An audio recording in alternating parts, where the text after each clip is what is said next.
Assalamualaikum warahmatullahi wabarakatuh. Kembali lagi di channel RM Story.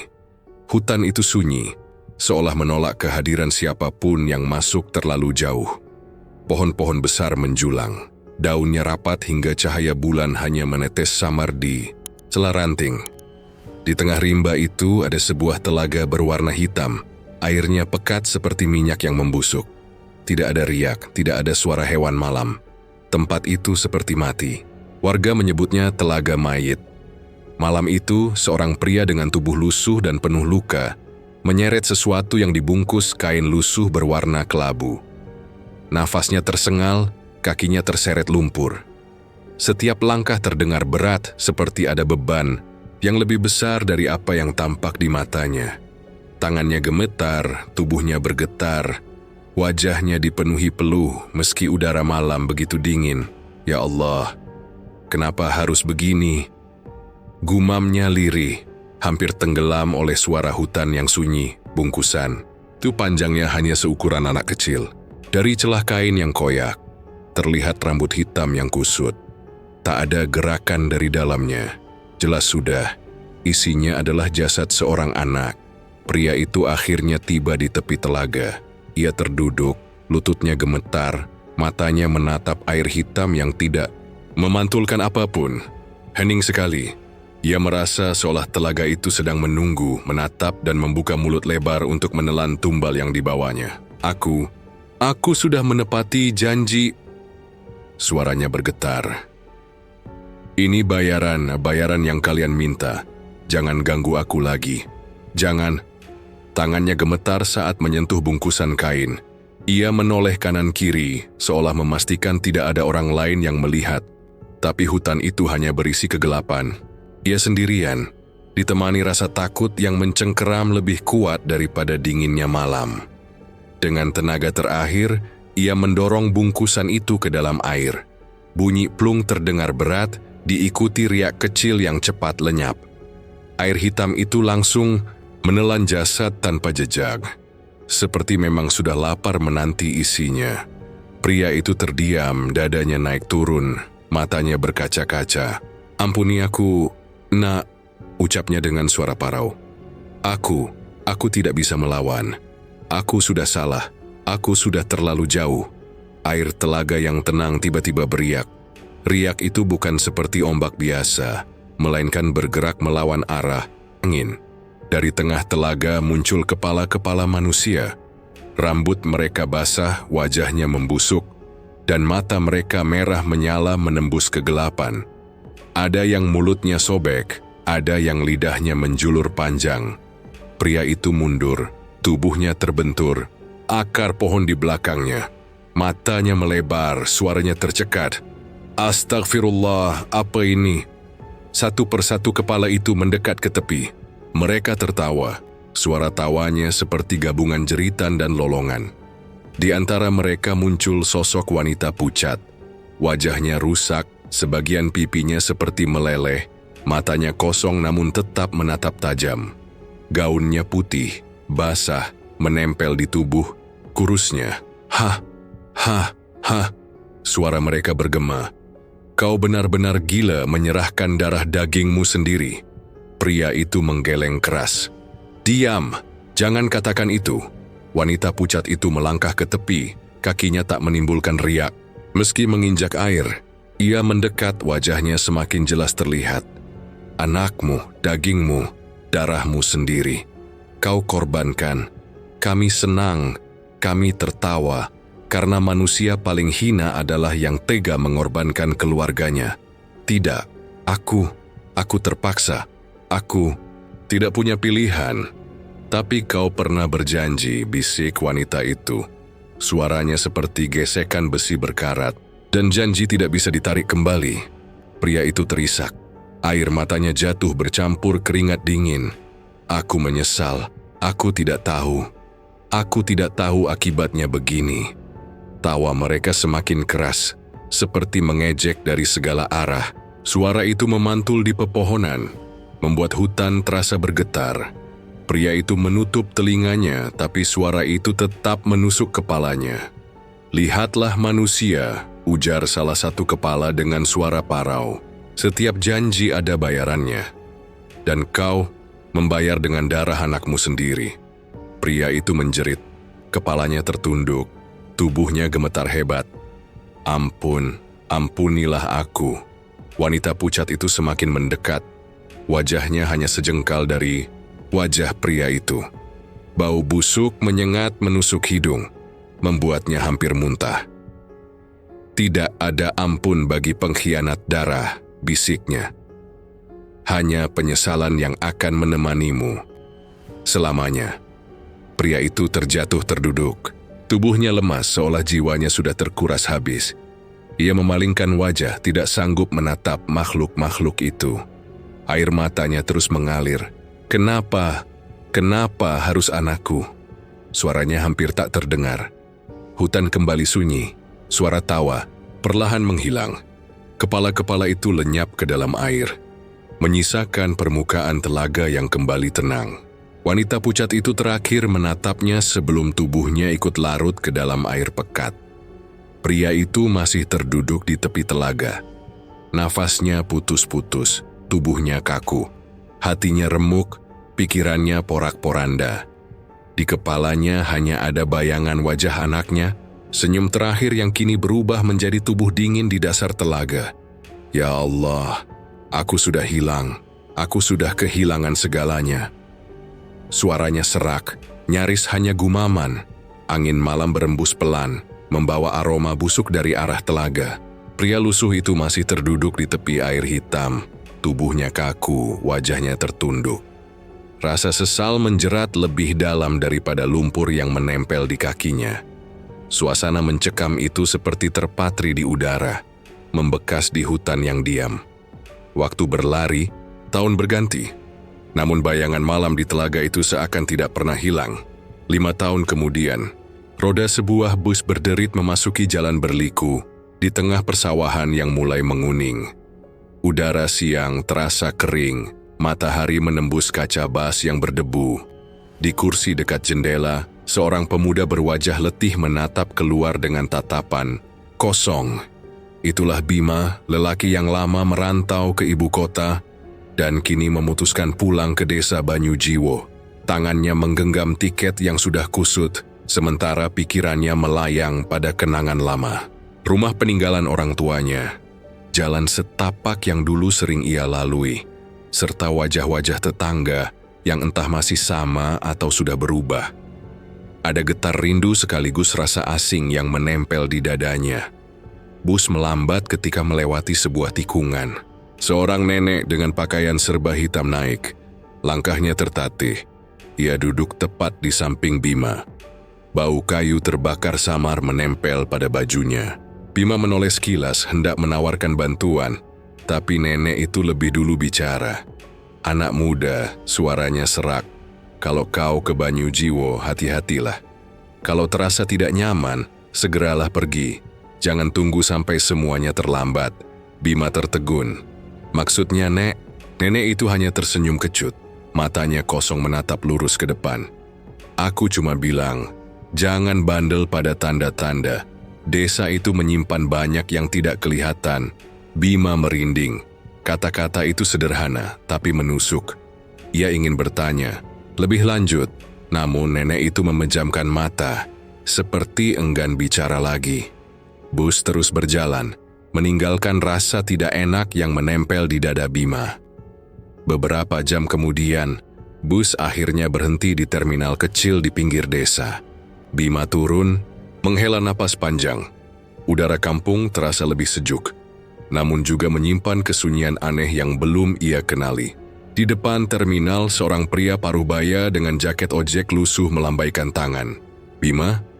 Kau Bima, kan? Astaga, sudah besar sekarang, serunya sambil tertawa. Bima tersenyum samar. Kang Ujang, betul. Wah, lama sekali. Kau pulang. Juga akhirnya. Sini kuboncengkan, rumahmu masih diurus Eyang Karto, aman kok. Mereka berdua naik motor tua. Jalan desa sepi, hanya sesekali terlihat anak-anak berlarian, dan orang tua duduk di teras. Kang Ujang mengajak Bima mengobrol sepanjang jalan. kau tahu pernah ada tamu datang ke desa ini. Orang kota. Dia menginap semalam, besoknya hilang. Tidak ada yang tahu kemana. Sampai sekarang tidak pernah ketemu. Warga jarang bicara, tapi semua orang tahu kalau ada yang aneh. Bima mengernyit. Hilang begitu saja? Iya, tanpa jejak. Sejak itu, orang luar jarang berani tinggal lama. Desa ini seperti punya rahasia sendiri. Bima terdiam. Kata-kata Kang Ujang membuat dadanya semakin berat. Ia ingin menepis pikiran buruk, tapi suasana sekitar membuatnya sulit merasa tenang. Pohon-pohon bambu di tepi jalan bergoyang pelan, mengeluarkan suara gesekan yang terdengar seperti bisikan. Sesampainya di rumah, Bima melihat halaman yang masih sama. Pohon mangga tua berdiri di sudut. Cat tembok sudah pudar, tapi semua terasa akrab. Di teras, seorang kakek renta berdiri menunggu. Matanya tajam meski tubuhnya kurus dan bungkuk. Bima. Suara itu pelan, namun hangat. Eyang Karto. Bima segera mendekat menyalami tangan kakek itu dengan takzim. Terima kasih sudah menjaga rumah ini. Eyang Karto tersenyum kecil. Rumah ini milik keluargamu. Tugasku hanya memastikan tidak ada yang mengganggu. Mereka masuk ke dalam rumah. Aroma kayu tua bercampur debu menyambut. Bima menaruh tasnya di kamar lama. Saat itu, Eyang Karto menatapnya lekat-lekat. Ada satu hal yang harus kau ingat, kata Eyang dengan suara tegas. Jangan pernah keluar rumah menjelang tengah malam. Apapun yang terjadi, jangan buka pintu, jangan intip jendela, jangan tergoda. Bima tercekat. Kenapa yang Eyang Karto tidak langsung menjawab? Matanya menatap lurus seolah ada sesuatu yang tidak terlihat di balik dinding.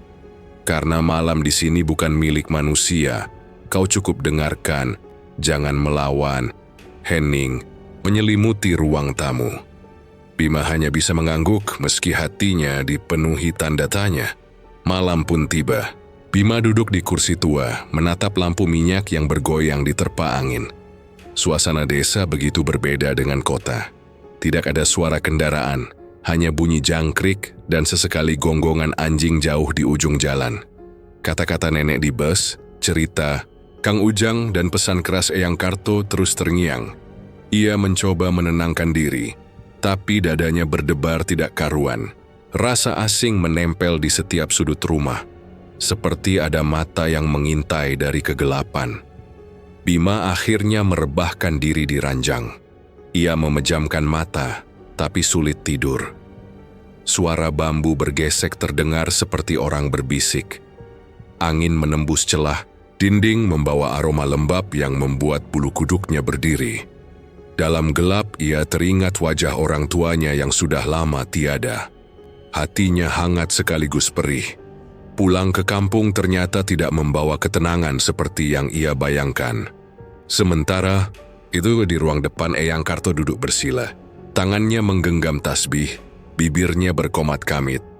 Matanya sesekali melirik ke jendela, seolah bersiap menghadapi sesuatu yang tidak ingin ia ceritakan pada cucu asuhnya. Di luar rumah, angin berembus kencang, bambu-bambu saling beradu menimbulkan suara aneh. Desa Banyujiwo tenggelam dalam keheningan, hanya menyisakan tanda-tanda samar bahwa malam di sini menyimpan sesuatu yang tidak bisa dijelaskan dengan logika. Bima masih terjaga, matanya menatap langit-langit yang retak, dadanya penuh tanda tanya. Sunyi malam menekan begitu kuat, membuatnya sulit bernapas. Ia mencoba memejamkan mata, tapi justru semakin jelas mendengar suara-suara kecil di luar rumah. Suara gesekan bambu, derik pintu kayu, dan tiupan angin yang terasa seperti bisikan. Hatinya gelisah, seakan ada sesuatu yang menunggu saat ia lengah. Tiba-tiba suara petir menggelegar, menggetarkan dinding rumah tua itu. Lampu minyak bergoyang hebat, bayangan di tembok menari tidak beraturan. Bima terperanjat, jantungnya berdetak kencang. Bersamaan dengan petir itu, terdengar suara tangisan lirih seorang anak perempuan. Tangisan itu pelan, namun jelas. seolah berasal dari halaman rumah. "Bima!" Suara itu memanggil namanya dengan nada panjang dan sedih. Bima langsung duduk di ranjang, tubuhnya kaku. Ia yakin tidak salah dengar. Nama yang disebutkan jelas namanya sendiri. Siapa di luar sana? Bisiknya gemetar. Tidak ada jawaban, hanya tangisan yang kembali terdengar. Semakin dekat. Tangisan itu bercampur dengan suara angin, membuat bulu kuduknya berdiri. Rasa takut bercampur penasaran membuatnya sulit diam. Ia bangkit, berjalan pelan menuju jendela kamarnya. Kakinya bergetar setiap kali menyentuh lantai kayu. Ia menyingkap tirai dengan tangan gemetar. Pandangannya langsung membeku. Di luar berdiri sosok anak perempuan berambut panjang. Rambutnya basah dan kusut menutupi sebagian wajah. Kulit tubuhnya menghitam, penuh retakan, dan dari celah kulit itu keluar cairan berbau busuk. Matanya kosong menatap lurus ke arah Bima. Bau anyir yang sangat menyengat masuk lewat celah jendela, membuat Bima hampir muntah. "Bima!" Suara itu lagi. Tangannya terangkat pelan menunjuk ke arahnya. "Bima!" Mundur satu langkah. "Astagfirullah, siapa kau?" Anak itu tidak menjawab. Senyum perlahan muncul di wajahnya. Senyum itu aneh, mulutnya merekah lebar hingga hampir ke telinga. Deretan gigi kecil namun tajam terlihat jelas, seperti gigi binatang pemangsa. Bima gemetar. Tubuhnya ingin berlari, tapi kakinya terpaku. Ia menutup mulutnya, menahan jeritan. Jantungnya berdegup semakin kencang. Tiba-tiba, terdengar suara langkah berat dari arah luar rumah. Sesosok tubuh renta muncul dari kegelapan halaman. Itu Eyang Karto. Tatapannya tajam, wajahnya dingin tanpa ekspresi. Di tangannya ada sebuah kapak besar. "Menjauhlah dari cucuku, kau bangkai busuk," teriak Eyang Karto. Tanpa ragu ia mengayunkan kapak itu dengan tenaga penuh. Bilah tajamnya menancap tepat di kepala anak perempuan itu. Suara keras terdengar, diikuti cipratan cairan hitam yang jatuh ke tanah. Tubuh anak itu terhuyung, lalu rebah. Namun tidak lama kemudian berubah menjadi kabut hitam dan lenyap ke tanah. Bima ternganga. "Eyang." "Apa itu barusan?" Eyang Karto menoleh sebentar. Napasnya berat. "Jangan banyak tanya, tutup jendelamu." Belum sempat Bima bergerak dari kejauhan terdengar suara gaduh. Suara langkah kaki kecil berlari, disertai tangisan dan jeritan melengking. Bima menoleh keluar lagi, dan matanya membelalak. Puluhan tujuh anak muncul dari kegelapan. Tubuh mereka membusuk, sebagian tanpa mata, sebagian perutnya terburai. Mereka berlari dengan cepat menuju desa. Suara mereka bercampur, tangisan, tawa, dan jeritan yang membuat udara terasa sesak. "Ya Allah," Bima bergumam, wajahnya pucat. Eyang Karto menancapkan kapaknya ke tanah, lalu berteriak lantang. "Semua warga keluar!" Mereka datang lagi. Dalam hitungan detik, rumah-rumah di desa terbuka. Para lelaki dewasa berlarian, membawa senjata seadanya. Parang, bambu runcing, bahkan kayu bakar. Wajah mereka serius tanpa panik seolah sudah terbiasa menghadapi teror ini. "Jangan biarkan masuk ke rumah-rumah. Hadang mereka di jalan," teriak seorang lelaki dari ujung jalan. Puluhan anak itu semakin dekat, tubuh mereka bergerak cepat, meski jasadnya sudah rusak. Warga menyerbu, bentrokan pun terjadi. Parang menebas, kayu menghantam, kapak menembus daging busuk. Suara benturan bercampur dengan jeritan mengerikan. Bima terpaku di jendela, matanya tidak bisa lepas dari pemandangan itu. Ia melihat seorang warga menebas satu anak hingga kepalanya terlepas. Namun, kepala itu masih berteriak sebelum akhirnya dilempar ke dalam karung. "Masukkan ke karung, cepat bawa ke telaga," teriak seorang warga lain. Bima semakin bingung. "Telaga? Untuk apa?"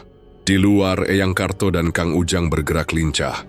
Eyang Karto menebas satu demi satu, sementara Kang Ujang mengikat tubuh anak-anak itu dengan tali. Mereka bekerja seperti pasukan yang sudah terlatih. Tidak ada rasa takut di wajah mereka, hanya tekad untuk menghentikan teror. Bima akhirnya keluar. Dari kamar, tubuhnya gemetar. Ia mendekati pintu rumah menatap ke arah kerumunan. "Eyang, apa yang sebenarnya terjadi di sini?" teriaknya. Eyang Karto menoleh sekilas, matanya tajam. "Kau lihat sendiri, desa ini sudah lama tidak bisa tidur nyenyak. Ini harga yang harus kami bayar." Bima tidak bisa berkata-kata. Matanya terus mengikuti warga yang berusaha mengalahkan puluhan anak mayat hidup itu. Darah hitam berceceran di jalan, bau busuk semakin menusuk hidung. Suara jeritan menggema ke seluruh desa. Di tengah kekacauan itu, Bima menyadari sesuatu yang lebih menyeramkan. Warga tidak terlihat terkejut atau panik. Mereka melawan dengan tenang, seolah semua ini sudah menjadi rutinitas. Tangannya mengepal. Rasa takut bercampur dengan bingung. Bagaimana mungkin mereka semua bisa menerima keadaan ini seolah-olah biasa? Satu anak dengan wajah hancur berhasil lolos dan berlari ke arah Bima. Ia menjerit, tubuhnya beku. Namun sebelum sampai, Kang Ujang melompat, menebas leher anak itu hingga terputus. Tubuhnya langsung ambruk, lalu diseret ke karung.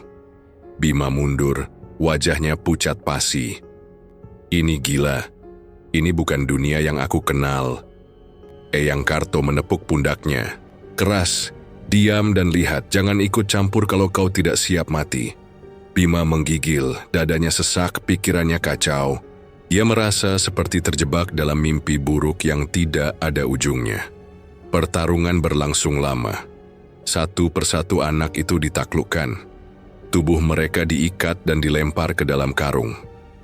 Jeritan mereka semakin lama semakin lemah, hingga akhirnya sunyi kembali menyelimuti desa. Warga berkumpul, wajah mereka lelah. Tanpa banyak bicara, mereka memikul karung-karung berisi tubuh anak itu. Bima hanya bisa menatap, jantungnya masih berdegup cepat. "Bawa ke telaga sekarang juga," perintah Eyang Karto. Bima ingin bertanya lagi, tapi lidahnya keluh. Ia hanya berdiri di depan rumah, tubuhnya kaku.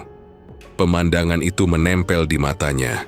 Jalan desa yang dipenuhi darah hitam, bau busuk menusuk hidung, dan wajah-wajah warga yang dingin seolah sudah mati rasa. Dalam hati Bima tahu hidupnya sudah berubah. Malam pertamanya di desa sudah cukup membuatnya sadar bahwa desa Banyujiwo bukan lagi tempat yang sama seperti dulu. Pemandangan anak-anak mayat hidup, darah hitam berceceran di jalan, serta wajah dingin warga yang bertarung tanpa gentar masih membekas jelas di kepalanya.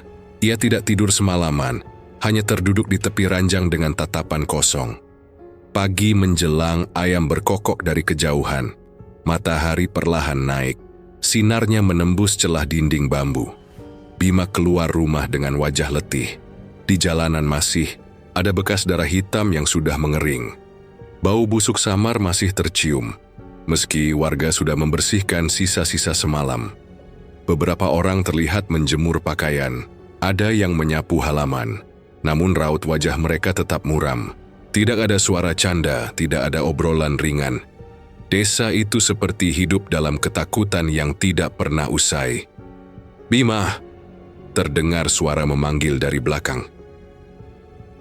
Bima menoleh. Seorang lelaki sebaya dengannya melambaikan tangan.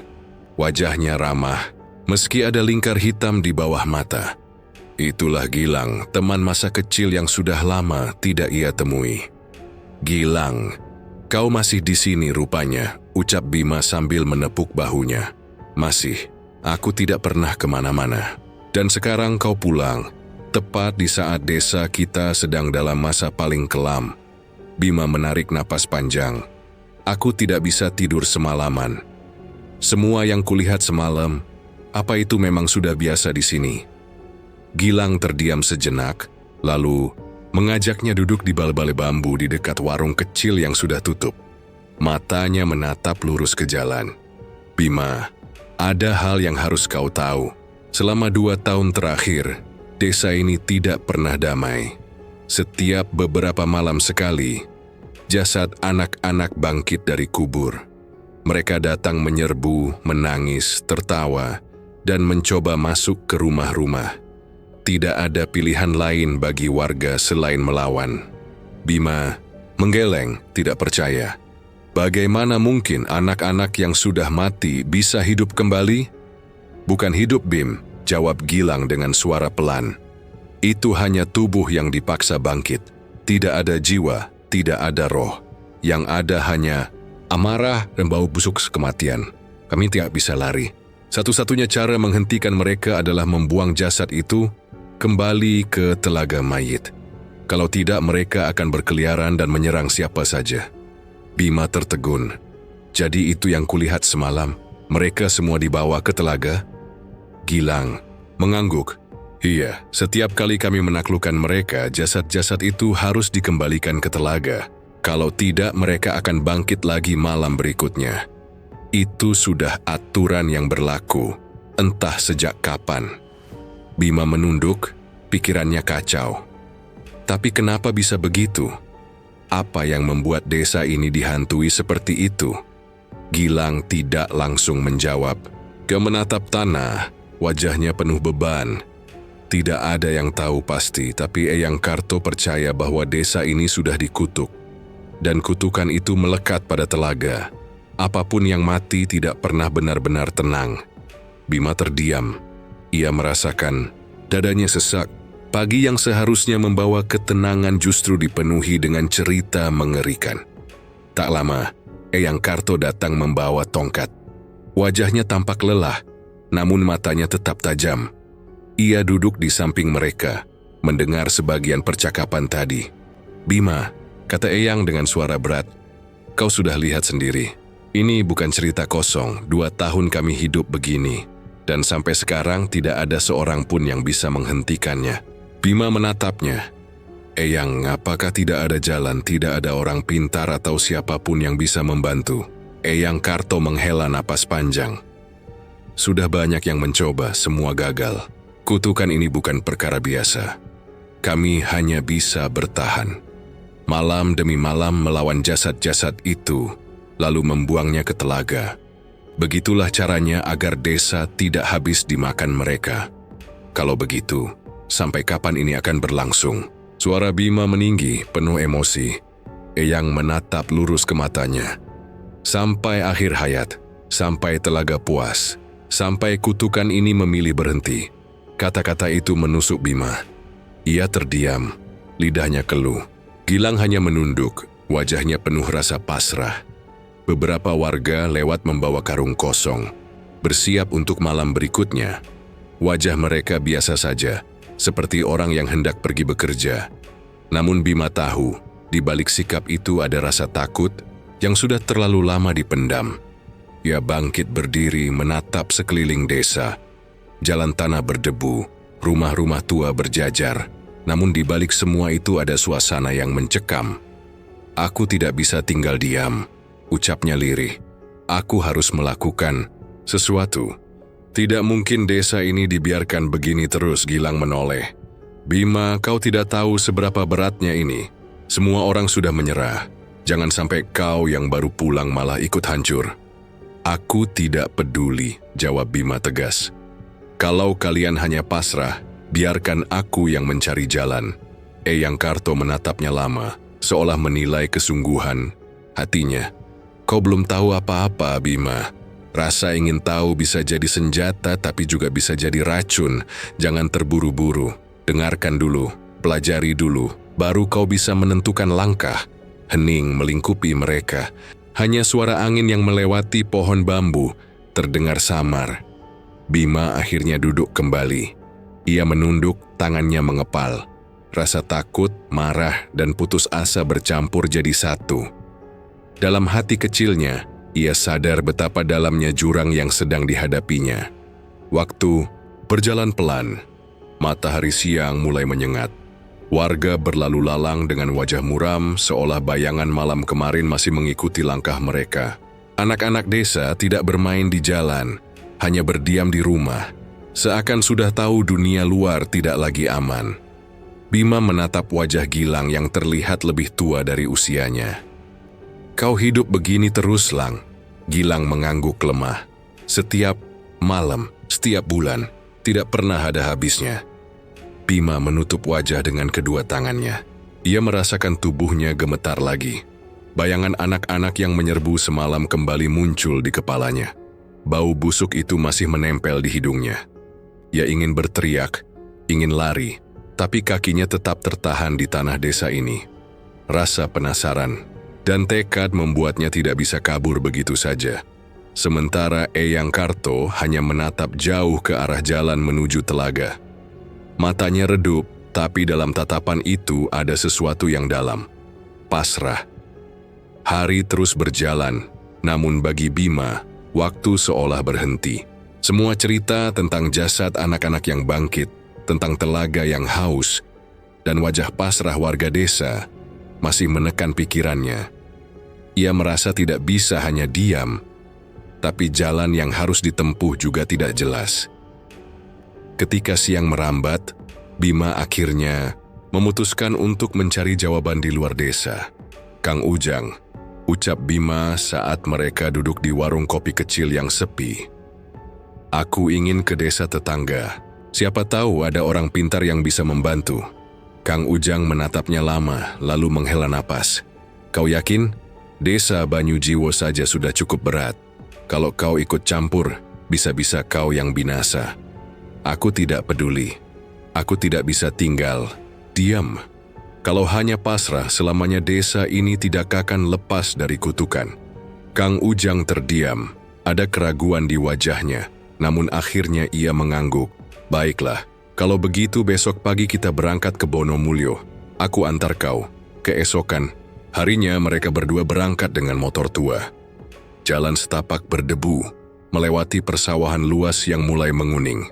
Angin membawa aroma padi, namun di dada Bima tetap ada rasa berat.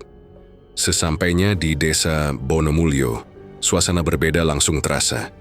Desa itu tampak lebih ramai. Orang-orang berkumpul di balai desa, suara gaduh bercampur dengan doa dan jeritan. Di dinding papan terpampang pengumuman besar, "Sayembara," gumam Bima sambil membaca tulisan yang tertera. Tulisan itu jelas. Siapa saja yang bisa menyembuhkan putri Bapak Wijoyo bernama Sekar akan mendapat imbalan sawah seluas 5 hektar. Kang Ujang mendekat. Bapak Wijoyo itu juragan paling kaya di sini. Rupanya putrinya kerasukan bertahun-tahun, tidak ada yang bisa menolong. Mereka ikut berdesakan masuk ke halaman rumah besar milik juragan itu. Di dalam banyak orang duduk menunggu giliran. Para dukun dengan pakaian aneh, paranormal membawa jimat, dan orang-orang pintar dari desa lain. Semua berharap mendapat hadiah besar. Suasana semakin riuh ketika pintu kamar Sekar dibuka. Gadis belia itu terikat di ranjang, tubuhnya kurus, matanya merah menyala. Ia meronta, berteriak dengan suara yang bukan miliknya. "Aku benci kalian, semua akan mati." Jeritnya dengan suara berat seperti pria dewasa. Beberapa warga beristighfar, sebagian lagi mundur ketakutan. Seorang dukun maju, membawa dupa dan botol kecil. Ia membacakan mantra sambil menaburkan garam. Namun Sekar malah tertawa keras, lalu meludah ke wajahnya. Dukun itu jatuh tersungkur, wajahnya memucat. "Gagal lagi," bisik seseorang di belakang. Bergantian, beberapa orang mencoba. Ada yang membaca doa, ada yang menaburkan bunga. Ada pula yang menyiramkan air keramat. Tapi semua berakhir sama. Sekar mengamuk, jeritannya menggema, dan satu persatu orang itu mundur dengan wajah pucat. Bima menatap semua itu dengan perasaan campur aduk. Bagaimana mungkin tidak ada yang berhasil? Kang Ujang hanya geleng kepala. Sudah bertahun-tahun begini, tidak ada yang bisa. Saat suasana semakin kacau, seorang pemuda sederhana maju ke depan. Pakaiannya biasa saja, hanya baju putih lusuh dan celana hitam. Tidak membawa jimat, tidak membawa dupa. Wajahnya tenang, sorot matanya dalam. "Aku akan coba," katanya pelan. Beberapa orang menoleh. Ada yang tertawa meremehkan. "Siapa kau?" "Tidak ada tanda-tanda orang pintar di wajahmu." Pemuda itu tidak menggubris. Ia hanya melangkah masuk ke kamar. Bima memperhatikan dengan seksama, hatinya ikut berdebar. Sekar masih meronta di ranjang. Matanya liar, mulutnya mengeluarkan sumpah serapah. Pemuda itu mendekat, duduk di sampingnya, lalu menutup mata. Bibirnya mulai melantunkan ayat-ayat suci dengan suara tenang. Bismillahirrahmanirrahim. Suaranya jernih, setiap kata terdengar jelas. Sekar tiba-tiba berhenti meronta. Matanya membelalak, tubuhnya bergetar. Suara tawa yang tadi menggema berubah menjadi jeritan panjang. Hentikan, jangan bacakan itu.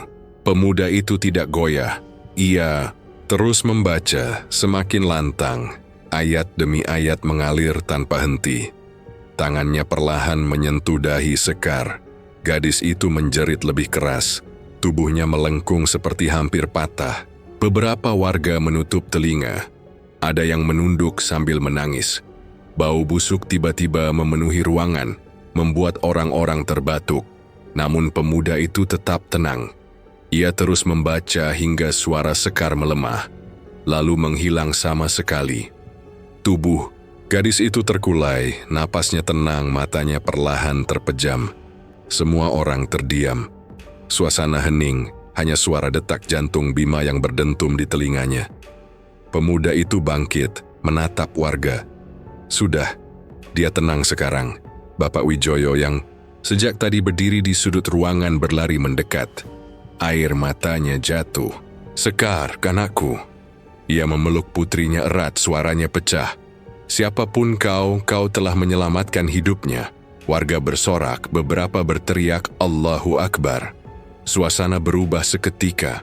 Bima masih terpaku, matanya tidak lepas dari pemuda sederhana itu. Hanya dengan ayat-ayat suci, ia berhasil menenangkan sesuatu yang tidak bisa dilakukan puluhan orang sebelumnya. Siapa namamu, Nah? Tanya Bapak Wijoyo dengan suara bergetar. Hardi, jawabnya singkat. Bima mengulang pelan dalam hati. Hardi, nama itu menancap di pikirannya. Kang Ujang mendekat ke telinganya.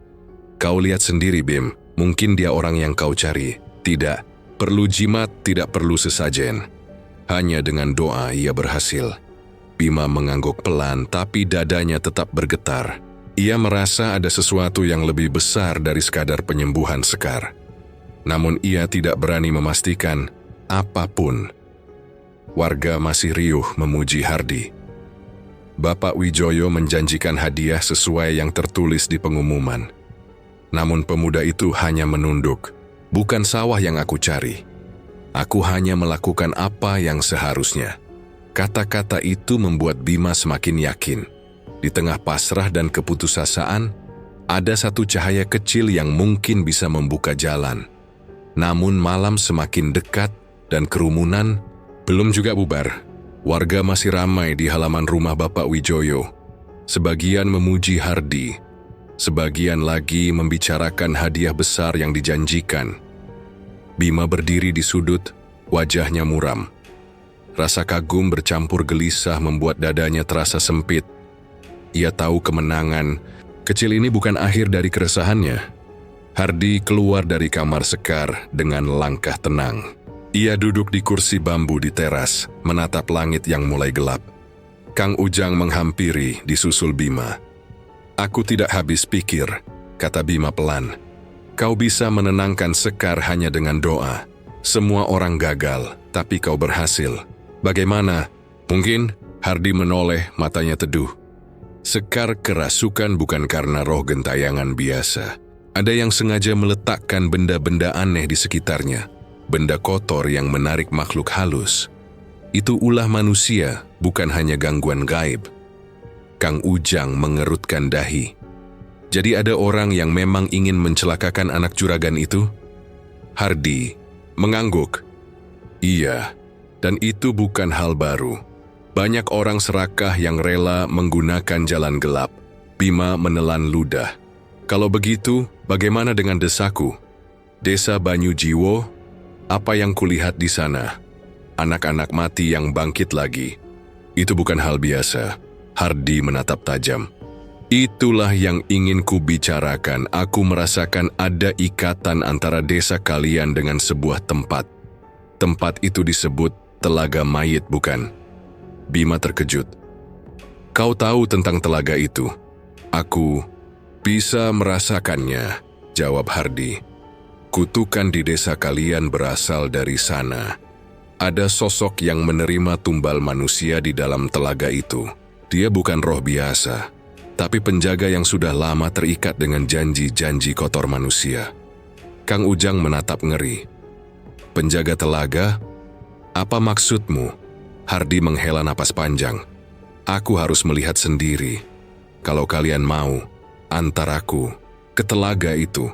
Kita harus tahu apa yang sebenarnya bersemayam di sana. Malam itu juga mereka bertiga berangkat. Jalan menuju telaga mayit gelap. Hanya diterangi lampu petromax kecil yang dibawa Kang Ujang. Hutan di sekitar telaga sunyi. Tidak ada suara burung malam. Tidak ada serangga. Hanya angin dingin yang sesekali berdesir, membawa bau tanah basah, bercampur busuk. Langkah mereka pelan, hati-hati, seolah setiap ranting yang patah bisa membangunkan sesuatu. Bima berjalan di belakang, dadanya berdebar keras. Bayangan malam pertamanya di desa kembali menghantui pikirannya. Akhirnya mereka tiba di tepi telaga. Airnya hitam pekat, permukaannya datar tanpa riak, seperti kaca raksasa yang menelan cahaya. Pohon-pohon besar berdiri rapat di sekeliling, menutup sebagian cahaya bulan.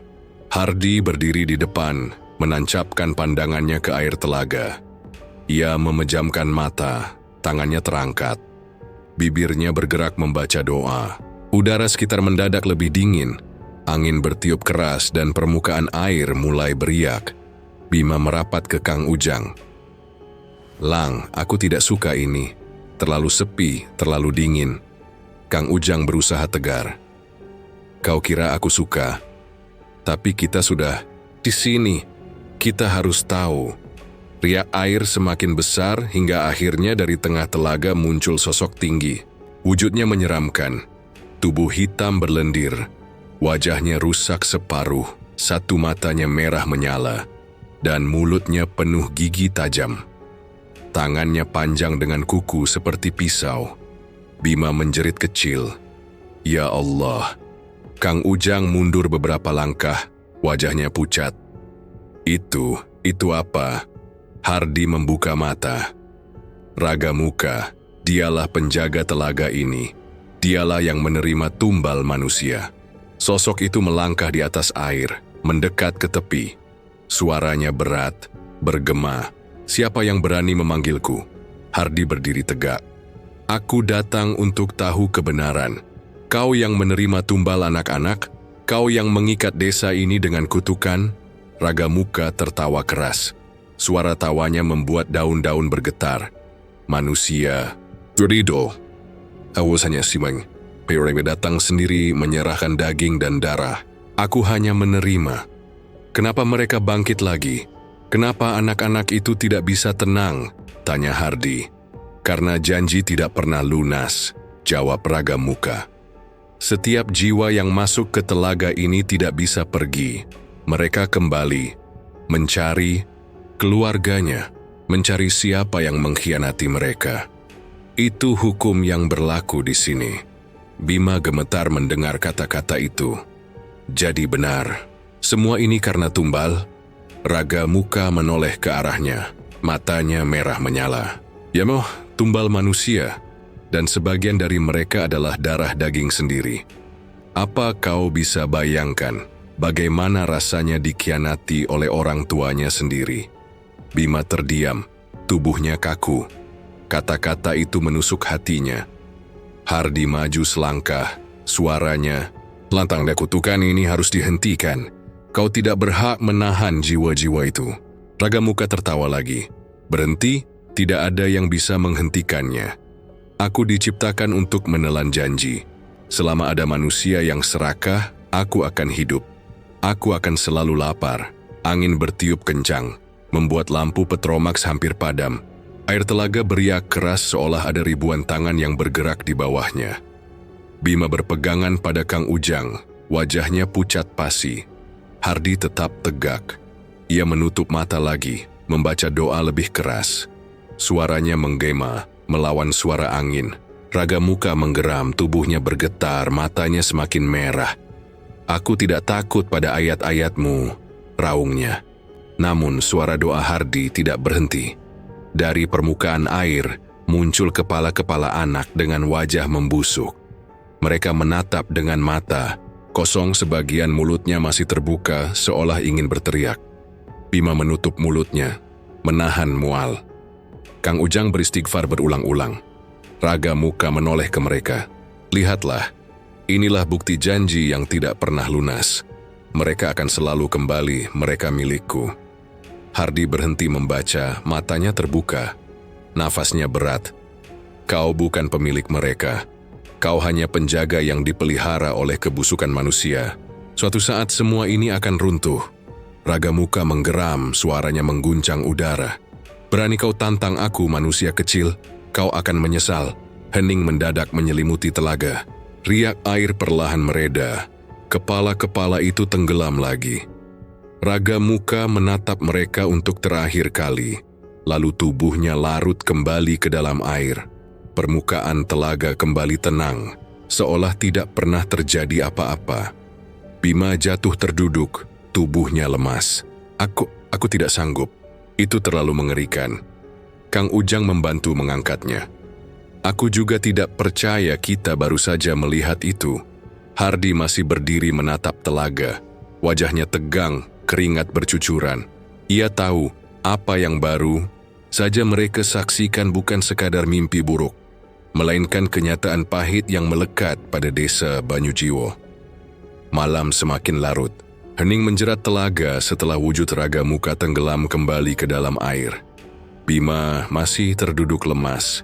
Kang Ujang berdiri dengan wajah pucat, sementara Hardi menatap permukaan air dengan pandangan penuh tekad. Bau busuk samar masih menempel di udara, membuat napas terasa berat. Hardi mengusap keringat di dahinya. Dalam hatinya, ia tahu pertemuan barusan belum cukup. Ada sesuatu yang lebih dalam tersembunyi di balik telaga ini. Ia harus kembali, bukan sekadar untuk melihat, tetapi untuk berinteraksi langsung dengan sosok sejati penunggu telaga. "Bima Ujang," ucap Hardi akhirnya. Suaranya pelan tapi tegas. "Kalian boleh pulang lebih dulu. Aku ingin tinggal sebentar di sini." Bima menoleh cepat. "Apa kau gila? Setelah apa yang barusan kita lihat, kau malah ingin tinggal?" Hardi menatapnya tenang. "Aku punya cara. Aku ingin bicara dengan penunggu sejati telaga ini. Bukan dengan Raga Muka yang tadi, tapi dengan yang asli." Kang Ujang mendekat, wajahnya penuh ragu. "Apa kau yakin ada penunggu lain?" "Aku bisa merasakannya," jawab Hardi. "Telaga ini bukan hanya tempat gelap. Ada jiwa yang murni di dalamnya. Aku harus menemuinya." Bima terdiam. Ada ketakutan dalam dirinya, tapi juga rasa penasaran yang tak bisa ditepis. "Kalau begitu, aku tidak akan tinggalkan kau sendirian." Hardi menoleh, tersenyum tipis. "Baiklah, tapi jangan ikut campur, cukup lihat saja." Ia lalu berdiri di tepi telaga, duduk bersila dan memejamkan mata. Tangannya menengadah, bibirnya mulai berkomat kamit membaca doa. Angin yang semula diam kembali berembus, dedaunan bergoyang, dan permukaan air beriak pelan. Bima dan Kang Ujang berdiri agak jauh. Jantung mereka berdegup kencang. Perlahan, dari dalam air muncul cahaya samar. Cahaya itu berbeda dari kegelapan yang barusan mereka lihat. Warnanya lembut, berpendar, seperti sinar bulan yang dipantulkan ke permukaan air. Dari cahaya itu muncul sosok perempuan muda. Rambutnya panjang terurai, wajahnya pucat namun indah, matanya bening seperti air. Gaun putih tipis membalut tubuhnya, seolah menyatu dengan cahaya telaga. Bima menahan napas. Siapa itu?" Hardi membuka mata, menatap sosok itu. Inilah Nyi Telaga Asih. Sosok itu melayang perlahan ke tepi, suaranya terdengar lembut, meski mengandung kesedihan yang dalam. "Kau memanggilku anak muda. Apa yang kau cari di tempat penuh luka ini?" Hardi menunduk hormat. "Aku ingin tahu kebenaran. Apa yang sebenarnya terjadi di telaga ini? Kenapa desa diikat kutukan?" Nyi Telaga Asih menatap ke permukaan air, seolah melihat kenangan yang terkubur. Aku lahir dari cinta kasih. Orang tuaku, Darmo dan Wati, mencintaiku sepenuh hati, tapi cinta mereka terpaksa berubah menjadi pengorbanan. Mereka pernah membuat perjanjian kotor, dan aku dijadikan tumbalnya. Suaranya bergetar, wajahnya murung. Aku dilemparkan ke telaga ini saat masih anak-anak. Tubuhku ditelan air hitam, namun cintaku pada mereka membuat jiwaku tetap murni. Itulah aku, Telaga Asih. Bima tercekat. Jadi kau sebenarnya arwah seorang anak? Nyi Telaga Asih mengangguk. Namaku Lestari. Aku putri Darmo dan Wati. Aku bukan ingin menakut-nakuti. Aku hanya ingin tenang. Tapi ada sisi lain dalam diriku, sisi gelap yang muncul karena ulah manusia. Para dukun sesat memanggilnya, memberi makan, dan mengikatnya dengan darah. Dari situlah raga muka terbentuk, bayangan gelap dari diriku sendiri. Kang Ujang menelan ludah. Jadi yang kami lawan selama ini, itu bukan kau. Bukan, jawabnya lirih. Itu sisi gelapku, dikendalikan oleh mereka yang serakah. Mereka memanfaatkan telaga, menjadikannya tempat tumbal. Jiwa-jiwa anak yang dikorbankan tidak pernah bisa pergi. Mereka dipaksa kembali menyebar teror di desa kalian. Hardi menatapnya dalam-dalam. Kalau begitu, masih ada harapan. Kalau sisi aslimu ada, berarti telaga ini belum sepenuhnya hilang. Nyi Telaga Asih tersenyum pahit. Harapan hanya ada jika manusia berhenti serakah. Tapi apakah mungkin? Selalu ada yang ingin cepat kaya, selalu ada yang mau menjual darahnya sendiri. Sisi gelapku akan terus hidup selama itu masih terjadi. Bima akhirnya bicara, suaranya parau. Aku tidak habis pikir, bagaimana mungkin orang tua tega menumbalkan anaknya sendiri? Nyi Telaga Asih menoleh ke arahnya, tatapannya lembut. Ketakutan membuat manusia gelap mata. Mereka pikir bisa menebus hidup dengan pengorbanan, padahal yang mereka tinggalkan hanya luka. Hening melingkupi tepi telaga. Angin malam bertiup pelan, membawa aroma lembab. Cahaya samar dari tubuh Nyi Telaga Asih membuat suasana terasa berbeda. Tenang tapi penuh duka. Hardi menunduk, suaranya tegas. Aku akan cari jalan untuk memisahkanmu dari sisi gelap itu. Aku percaya masih ada cara. Nyi Telaga Asih tersenyum tipis. Terima kasih anak muda. Tapi jangan lupa, jalan itu penuh bahaya. Aku sendiri tidak tahu apakah aku bisa benar-benar bebas. Bima berdiri kaku, dadanya bergemuruh. Pertemuan ini membuat pikirannya semakin kacau. Ia tidak hanya melihat kutukan, tapi juga wajah asli dari penunggu telaga, yang ternyata hanyalah seorang anak kecil bernama Lestari. Perlahan, cahaya itu memudar. Sosok Nyi Telaga Asih melangkah mundur, kembali ke dalam air. Sebelum lenyap, ia berkata lirih, "Jangan biarkan telaga ini jadi alat keserakahan lagi." Air telaga kembali tenang, gelap, dan dingin. Hanya suara jangkrik yang terdengar dari kejauhan. Bima jatuh terduduk, matanya kosong. Aku tidak sanggup lagi. Terlalu banyak yang harus kupahami. Kang Ujang menepuk bahunya, wajahnya muram. Setidaknya sekarang kita tahu siapa sebenarnya yang ada di balik telaga ini. Tapi apa gunanya? Tahu kalau kita tidak bisa menghentikannya? Hardi masih menatap permukaan air. Wajahnya serius. Cahaya samar yang sempat muncul dari Nyi Telaga Asih telah lenyap, menyisakan kegelapan yang terasa pekat. Bima dan Kang Ujang hanya berdiri diam, tidak tahu apa yang sedang dipikirkan oleh pemuda itu. Hening di tepi telaga membuat dada mereka semakin sesak, seolah malam ini menyimpan sesuatu yang lebih berat dari sekadar penampakan arwah. Hardi akhirnya membuka suara, lirih namun tegas. Aku sudah melihat akar masalahnya. Semua ini bukan hanya karena telaga, tapi karena para dukun yang memanipulasinya. Selama mereka masih ada, sisi gelap telaga tidak akan pernah hilang. Bima mengernyit. Jadi maksudmu, mereka yang membuat anak-anak itu bangkit? Benar, jawab Hardi. Mereka mengikat sisi gelap Nyi Telaga Asih, memakainya untuk memperkuat ilmu. Kita harus menghentikan mereka. Kang Ujang gelisah. Kau bicara seolah mudah, mereka bukan orang biasa. Ki Ageng, Nyi Rengganis, Eyang Jalak, semua dukun yang namanya sudah lama ditakuti. Apa kau yakin bisa melawan mereka? Hardi menoleh, tatapannya tajam. Aku tidak sendiri, Bayu akan ikut. Dan Nyi Telaga Asih. Dia juga ingin lepas dari belenggu itu. Nama Bayu disebut. Membuat Bima menoleh. Ia baru sadar bahwa Hardi dan Bayu adalah orang yang sama.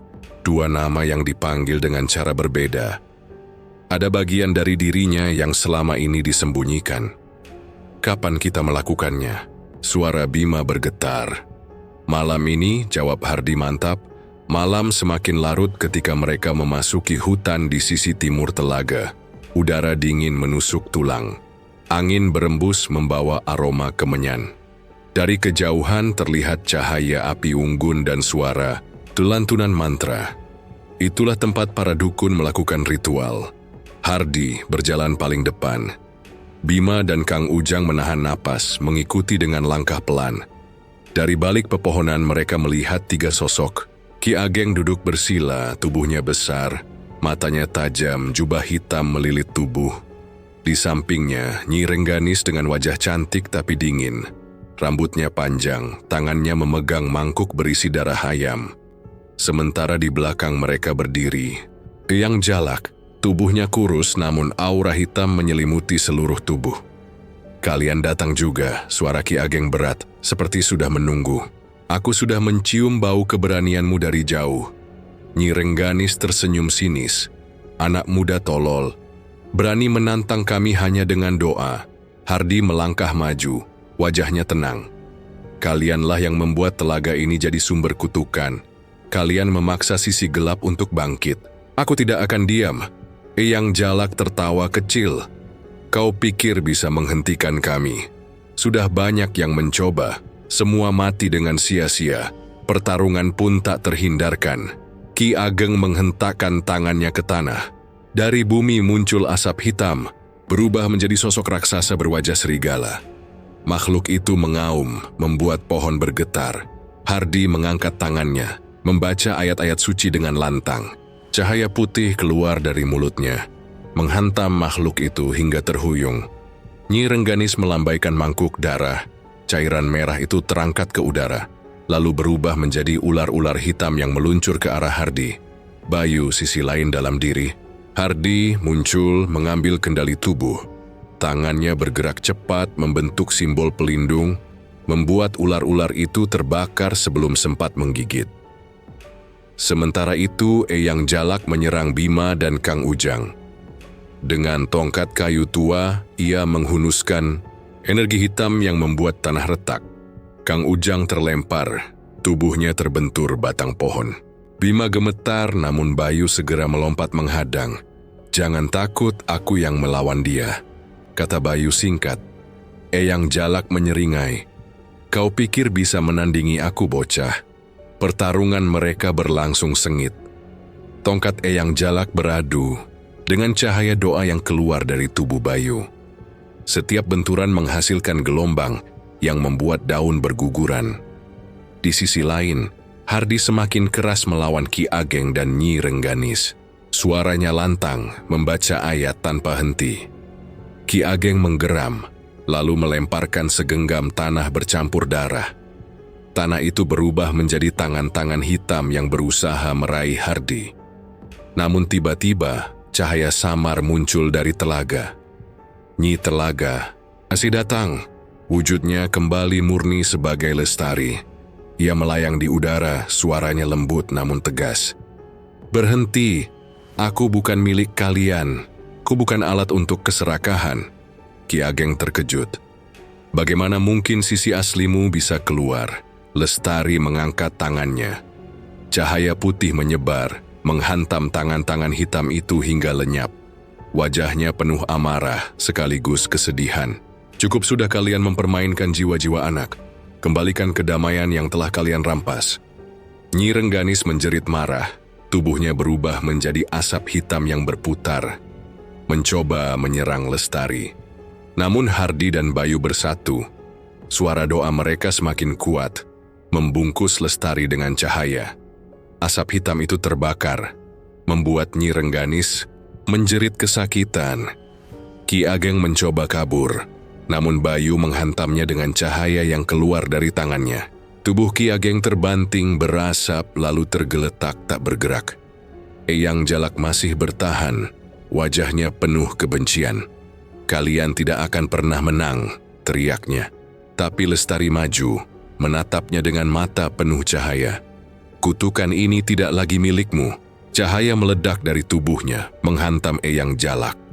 Tubuh tua itu bergetar keras, lalu hancur menjadi debu hitam yang tertiup angin. Pertarungan berhenti, hutan kembali hening. Hanya suara napas mereka yang tersisa. Nyi Rengganis yang setengah terbakar akhirnya berhasil menghilang. Tubuhnya larut menjadi asap tipis yang melayang ke kegelapan. Hardi terengah, tubuhnya lelah. Bayu kembali menyatu dengannya, membuatnya terduduk di tanah. Lestari berdiri di antara mereka, wajahnya tenang, cahaya tubuhnya redup.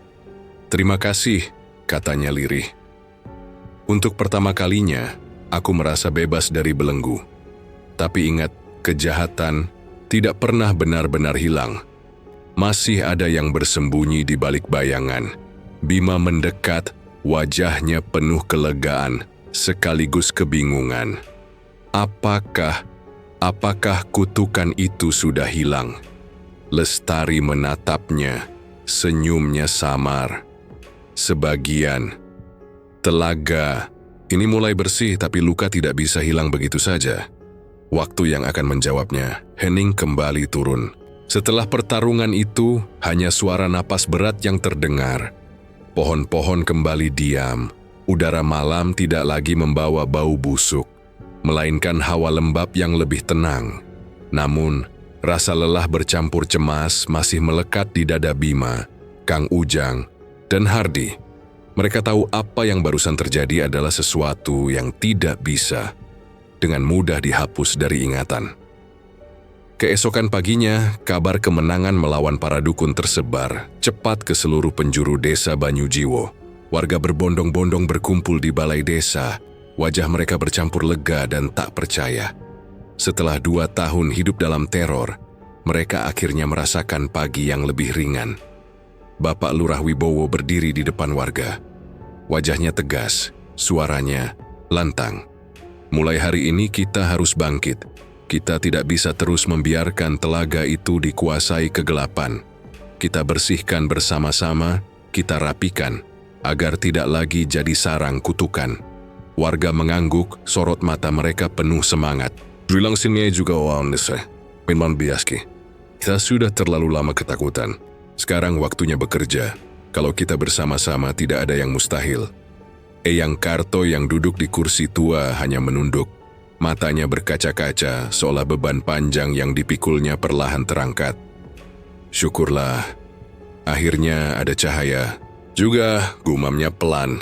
Bima berdiri di samping ayahnya yang baru tiba dari kota. Ayahnya seorang lelaki berperawakan tegap, dengan pakaian rapi meski tampak lelah setelah perjalanan jauh. Ia menepuk bahu Bima. "Aku dengar semua dari warga. Kau benar-benar sudah terlibat dalam sesuatu yang besar, nak." Bima menatap ayahnya. Campuran bangga dan ragu tergambar di wajahnya. "Aku tidak bisa diam ya. Aku harus ikut." Ayahnya tersenyum kecil, lalu menoleh ke arah lurah. "Saya akan bantu. Saya punya beberapa alat berat di gudang kota. Akan saya kirim ke sini untuk meratakan area sekitar telaga. Kita ubah tempat itu jadi lebih terbuka, agar tidak lagi tersembunyi dalam gelap." Warga bersorak kecil, tanda semangat. Hari-hari berikutnya, warga desa Banyujiwo sibuk bergotong royong. Mereka menebang bambu tua yang tumbuh liar di sekitar telaga, membersihkan semak-semak, dan menyingkirkan benda-benda aneh yang ditemukan terkubur di tanah. Ada boneka lusuh, kendi pecah berisi darah kering, dan potongan kain hitam yang masih menempel bau kemenyan. Semua benda itu dibakar di halaman balai desa. Api menyala tinggi. Asap hitam membubung ke udara. "Benda-benda ini yang jadi sarang kotor," ujar Gilang sambil melemparkan satu boneka ke api. "Tak heran telaga itu terus menyimpan aura buruk, Kang." Ujang yang ikut mengangkat batang bambu mengangguk. "Kalau semua dibersihkan, mungkin kita bisa benar-benar tenang." Bima ikut membantu, tangannya kotor oleh tanah dan lumpur. Setiap kali melihat benda aneh yang dikeluarkan dari tanah, dadanya bergetar. Ia membayangkan betapa lama telaga itu dipakai untuk ritual keji. Beberapa hari kemudian, alat berat kiriman ayah Bima tiba. Warga kagum melihat buldoser besar masuk ke desa, suara mesinnya menggetarkan tanah. Dengan alat itu, area sekitar telaga diratakan. Pohon-pohon tua yang dulu menutupi cahaya dipangkas, membuat tempat itu jadi lebih terbuka. "Lihat," ujar seorang warga menunjuk ke arah telaga. Airnya tidak terlalu pekat lagi. Memang benar, meski masih gelap, permukaan air tidak lagi hitam pekat seperti dulu. Riaknya lebih tenang, tidak ada aroma busuk menyengat. Bapak Lurah Wibowo tersenyum lega. "Inilah hasil kerja kita. 2 tahun kita terbelenggu. Sekarang saatnya kita hidup lagi." Hardi berdiri agak jauh, memperhatikan dengan mata dalam. Ia tahu pembersihan ini penting, tapi dalam hatinya masih ada beban. Kutukan memang terlihat mereda, tapi luka yang ditinggalkan tidak bisa hilang begitu cepat. Malamnya, setelah semua warga pulang, Hardi kembali ke tepi telaga. Cahaya samar muncul lagi, dan Nyi Telaga Asih melayang keluar. Wajahnya lebih damai dari sebelumnya. Matanya tidak lagi kosong, senyumnya lembut. "Terima kasih," ucapnya lirih. "Akhirnya aku tidak lagi sendirian di kegelapan." Hardi menunduk hormat. "Ini semua berkat warga yang mau bekerja sama. Mereka berhak atas kedamaian." Nyi Telaga Asih menatap sekeliling. Suaranya penuh kesedihan yang lembut. "Aku akan tetap tinggal di sini. Aku ingin menjaga telaga agar tidak ada lagi yang memanfaatkannya untuk keserakahan. Biarkan aku menjadi penjaga, bukan sisi gelap." Bima, yang ikut mendekat, mengangguk pelan. "Kalau begitu, kau bukan lagi kutukan. Kau jadi bagian dari desa ini." Nyi Telaga Asih tersenyum samar, lalu perlahan menghilang kembali ke dalam air. Hari-hari berlalu, desa mulai pulih. Anak-anak kembali berlarian di jalan tanah. Suara tawa mereka terdengar lagi. Para petani bekerja di sawah tanpa dihantui rasa takut. Malam pun terasa lebih ringan. Tidak ada lagi jeritan dari arah hutan. Namun meski begitu, di hati Bima masih ada kegelisahan. Ia berdiri di depan rumahnya, menatap ke arah telaga yang kini terbuka. "Apakah benar semua sudah berakhir?" tanyanya pada Gilang yang berdiri di samping. Gilang menghela napas panjang. "Aku tidak tahu, tapi setidaknya sekarang kita bisa bernapas lega. Itu sudah cukup untukku." Eyang Karto, yang duduk di kursi bambu depan rumah, ikut bicara. Suaranya serak namun mantap. "Jangan terlalu cepat merasa aman. Kutukan memang bisa diangkat, tapi ingatan tidak pernah bisa dihapus. Yang penting kita jangan mengulang kesalahan yang sama." Bima menunduk, kata-kata itu menusuk hatinya. Ia sadar betapa rapuh manusia di hadapan godaan. Malam itu, ketika desa sudah sepi, Bima tidak bisa tidur. Ia duduk di teras rumah, menatap langit yang kelam. Angin malam berembus pelan, membawa dingin yang menusuk tulang, tapi yang membuatnya gelisah bukanlah hawa udara. Hatinya masih berat, seolah ada yang menahannya untuk merasa benar-benar lega. Bayangan anak-anak yang dulu berlarian dengan tubuh membusuk, suara jeritan dari arah telaga, semua itu masih menempel kuat di ingatannya. "Bima," suara lembut memecah keheningan. Hardi muncul dari dalam rumah. Wajahnya tenang tapi juga terlihat lelah. Ia duduk di samping Bima. "Kau masih terjaga?" Bima mengangguk pelan. "Aku tidak bisa tidur. Rasanya semua ini belum benar-benar berakhir, meski desa sudah lebih tenang." Hardi menatap ke arah gelap, matanya penuh keyakinan. Tenanglah, kutukan sudah terangkat. Desa ini sudah bebas dari belenggu para dukun. Kau harus percaya itu. Bima menarik napas panjang. Aku ingin percaya, tapi aku masih sulit menerima kenyataan bahwa semua ini pernah terjadi di kampung kita. Kang Ujang yang lewat membawa lampu minyak ikut duduk bersama mereka. Aku pun sama, Bim. Setiap kali ingat bagaimana kita melawan anak-anak itu, darah hitam, bau busuk, aku masih merinding. Tapi apa kita harus terus dihantui? Tidak. Kita harus belajar berdamai dengan diri sendiri. Obrolan itu berhenti di antara mereka. Hanya suara jangkrik yang terdengar dari kejauhan. Keesokan paginya, suasana desa benar-benar berbeda. Anak-anak berlarian di jalan, suara tawa mereka memenuhi udara. Para ibu kembali sibuk di dapur, menyiapkan makanan untuk keluarga. Para petani turun ke sawah, wajah mereka lebih segar dari biasanya. Bapak Lurah Wibowo berdiri di balai desa, memberi arahan kepada warga yang masih bekerja membersihkan sisa-sisa kotoran di sekitar telaga. Kita sudah melewati masa kelam, jangan sampai mengulanginya lagi. Kita harus menjaga desa ini bersama-sama. Warga mengangguk serempak. Ayah Bima yang masih tinggal sementara di desa, ikut mengawasi kerja alat berat yang meratakan tanah di sekitar telaga. Ia mendekati putranya yang sedang membantu mengangkut bambu. Nak, aku bangga padamu. Kau sudah melakukan sesuatu yang besar untuk desa ini. Bima tersenyum samar. Aku hanya ikut bersama Hardi dan warga lain. Tanpa mereka, aku tidak bisa apa-apa. Ayahnya menepuk bahu Bima. Justru itu kau sudah memilih untuk tidak diam. Itu yang penting. Di sisi lain, Hardi berdiri di tepi telaga yang kini terbuka. Airnya masih gelap tapi tidak lagi memantulkan bau busuk. Permukaannya lebih tenang, seolah ikut merasakan kedamaian yang mulai kembali. Dari air muncul cahaya, Tusamar. Sosok Nyi Telaga Asih perlahan melayang, namun kali ini wajahnya lebih damai. Tidak lagi murung, rambut panjangnya tergerai indah, matanya lembut, senyumnya tipis. Hardi, suaranya tenang.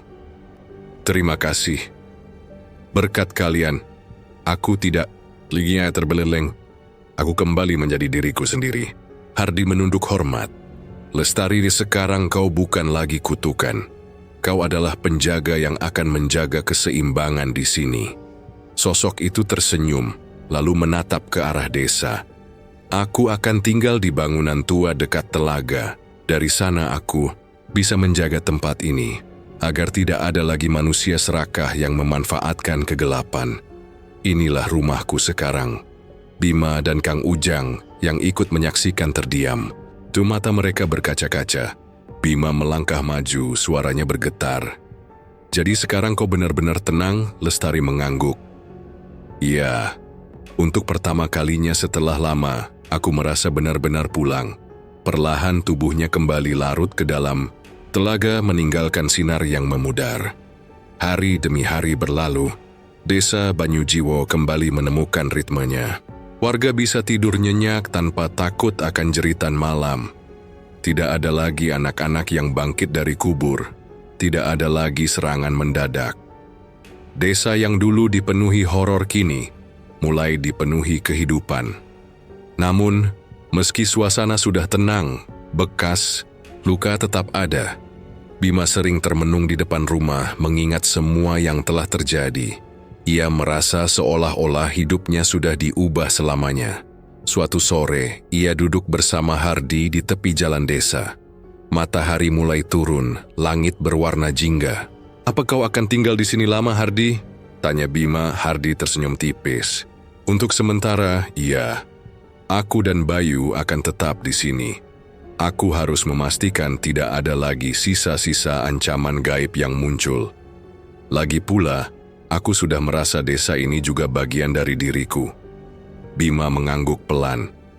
Aku senang mendengarnya. Kehadiranmu membuat kami merasa aman. Kang Ujang ikut menimpali. Benar itu, kalau tidak ada engkau, entah apa jadinya kami semua. Hardi menatap mereka berdua, matanya serius. Jangan bergantung padaku, kalian harus belajar menjaga desa ini sendiri. Yang penting jangan ulangi kesalahan. Jangan biarkan keserakahan menguasai hati. Kata-kata itu membuat Bima terdiam lama. Ia tahu maksudnya benar. Ancaman terbesar bukanlah makhluk gaib, melainkan hati manusia sendiri. Malam terakhir dalam catatan mereka sebagai malam kelam akhirnya datang. Namun kali ini tidak ada lagi rasa takut. Warga berkumpul di halaman balai desa, menyalakan obor, berdoa bersama, mengucap syukur karena desa mereka sudah bebas dari kegelapan. Eyang Karto yang duduk di kursi tua tersenyum kecil, wajahnya damai. 2 tahun penuh teror, akhirnya kita bisa bernapas. Semoga ini jadi pelajaran untuk anak cucu kita. Warga mengamini, suara mereka bergema, seolah menutup bab kelam yang selama ini menghantui. Bima menatap langit malam yang penuh bintang. Dadanya lebih ringan, meski bayangan masa lalu tidak akan pernah benar-benar hilang. Ia tahu perjalanan ini sudah mengubahnya. Hardi berdiri tidak jauh darinya, menatap telaga yang kini lebih terang karena obor di sekelilingnya. Sementara itu Nyi Telaga Asih atau Lestari muncul sekilas di tepian, wajahnya damai. Ia menatap desa dengan tatapan penuh kasih, lalu menghilang kembali, seolah memberi salam perpisahan yang abadi. Bima menutup mata sejenak, membiarkan perasaan lega itu memenuhi dirinya. Untuk pertama kalinya, ia merasa kampung halamannya benar-benar kembali pulang. Dan di sanalah kisah panjang penuh penderitaan ini berakhir, dengan kedamaian yang akhirnya kembali, dengan Lestari yang menemukan rumahnya, dan dengan hati manusia yang diingatkan agar tidak lagi menyerahkan darahnya pada kegelapan. Cerita pun berakhir. Terima kasih buat semuanya yang udah mendengarkan cerita ini sampai akhir. Bagi kalian yang baru bergabung, alangkah baiknya untuk menekan tombol subscribe dan aktifkan lonceng notifikasinya, agar tak ketinggalan cerita horor lainnya dari channel ini. Saya akhiri, wassalamualaikum warahmatullahi wabarakatuh.